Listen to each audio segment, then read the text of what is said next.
Supplementary material, study 3.5.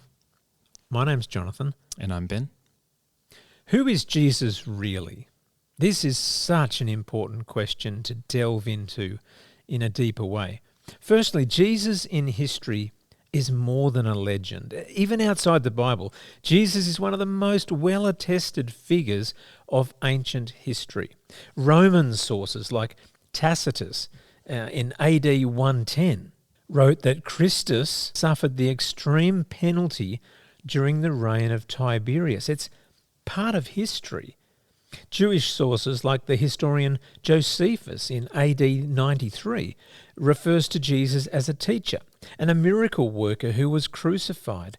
Ancient documents agree Jesus was a real man who lived, taught, and died in first century Judea. Historians don't doubt his existence. The real question is, who was he? Secondly, what did Jesus say about himself? Lord, liar, or lunatic?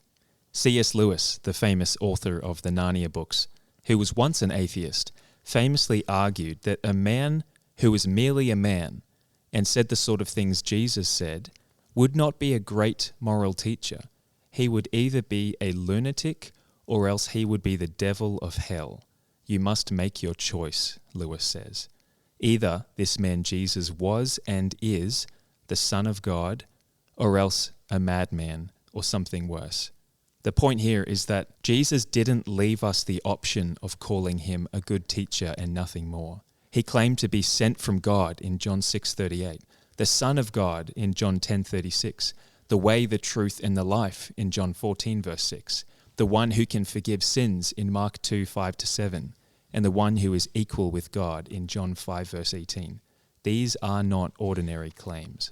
Then there's the fulfillment of prophecy that fills out the picture of who Jesus is. He was a long-awaited hope. Long before Jesus was born, the Old Testament pointed toward a coming rescuer. Jesus fulfilled in his life dozens of prophecies written centuries earlier. The Bible said in Isaiah 7, he would be born of a virgin. We read that was fulfilled in Matthew 1. Micah, which is a book of the Old Testament, a prophet of the Old Testament, Micah chapter 5 verse 2, said he'd be born in Bethlehem. Matthew 2:1 says that's where he was born. Jeremiah 23 verse 5 says that the Messiah, the one that would fix the problem of sin, as promised in the Old Testament, would come from the line of David. Jesus was. Luke 1 verse 32 tells us this. Isaiah 35 5-6 says the Messiah would perform miracles all the way through the New Testament. In the Gospels we read that he did exactly that. Isaiah 53 says that the Messiah would be rejected and killed, Mark 15, and other places says that Jesus was killed on the cross. Psalm 16 says he would rise again, and of course that's the claim of Christianity. No one could orchestrate this.